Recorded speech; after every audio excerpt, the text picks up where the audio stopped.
Mr. Navangul, are we ready to do this? Of course, all set to go. Let's get started. Sure. Marksman Daily presents C-Suite Conversations. Hello, I am Sanjiv Navangul, Managing Director and CEO of Bharat Serums and Vaccines. A very warm welcome, Mr. Navangul. It has been a great pleasure to meet you after so long and also interview you. So my question to you is, what if you were given a time machine and you had to tell something to yourself? What would that be? I think the simplest answer would be if I am given a time machine, I would become a child and remain there. That's so sweet. but on a more serious note, I think the younger self of me, I would say I used to be more anxious. So I would tell myself to be less anxious. Second thing I would tell myself is choose and chase goals, but be very careful, don't run after them. I think I was very, very driven at that time, which was not required in life.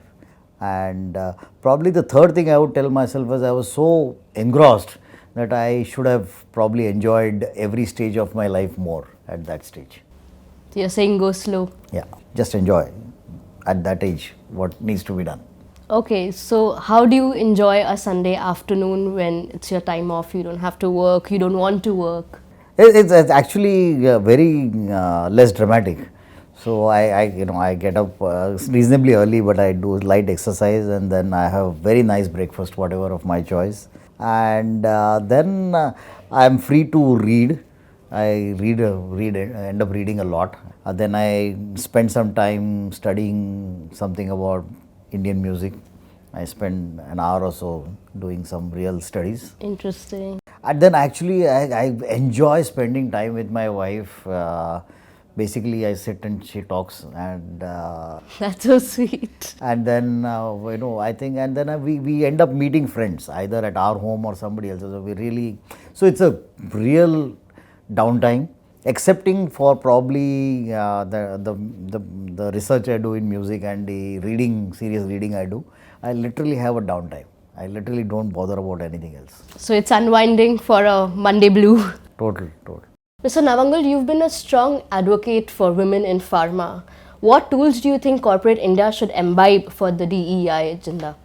I think there are 3-4 important things to build better diversity in organizations and ensure that women get their due. One is to ensure that you are there for them whenever they require the most. For example, if they need leave to attend to the child, I think they should not even have the need to ask for. You should be able to create an organization which allows them to literally decide for themselves how they want to conduct themselves, when they want to take off, when they want to do anything else. Just allow them to be. And that's very, very important to create that atmosphere. It's extremely important to create a safe, nurturing atmosphere for women. It is incredibly motivating for them. The second, I would say, is that don't make any gender-based decision in organization, because you have to give respect to women. You cannot be trying to treat them separately. The third, I would say, is that I at least try a lot to create a lot of male ambassadors to ensure that they are ambassadors to ensure that women get their due in organizations. And then there are other things that you have to consider which are in a way mundane, that you ensure pay parity, you ensure equal opportunity. Those are things which, as a long-standing MNC guy, all those cliched things we do anyway as an organization. But very important to do these 3 things. I'm sure people are listening and they will make sure that all these points are imbibed. Now, going back to you again, you've been very successful in your journey. What's next for you? Actually, it's a very interesting question. I think I'm not so driven in my life that I want to continuously do and achieve something. I feel I should make a better, judgment of myself and I get a better version of myself. Probably the next phase of my life is going to be 3 main things. I think I enjoy sports, so I'll do a lot more activity in sports, not just watching, but maybe mentoring and doing some helping with the skills that I have learned. Second, obviously my research in music is very close to my heart, so I'll end up trying to write a book or two on music and its impact. And the third thing I enjoy doing quietly is I do active philanthropy. That means I actually participate in things and not just give money or something. For example, I'm a trustee at a blind school in Mumbai, so I enjoy those quiet little things without making noise, but active philanthropy, no passive philanthropy. Understood. The rapid fire round has 5 questions which you need to answer at the earliest. I'll try. Okay, so here we go. First question is, what's your favorite street food? Oh, vada pav. Yeah, okay. So what is your favorite travel destination?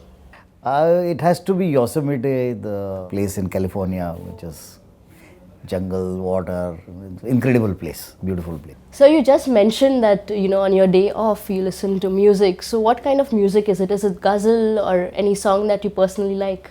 Oh, lots of them, but probably Mehdi Hasan's Ranjishi Sahi is my favorite. Dil Dukhane Ki. So since you're an avid reader, what is that one book that really influenced you?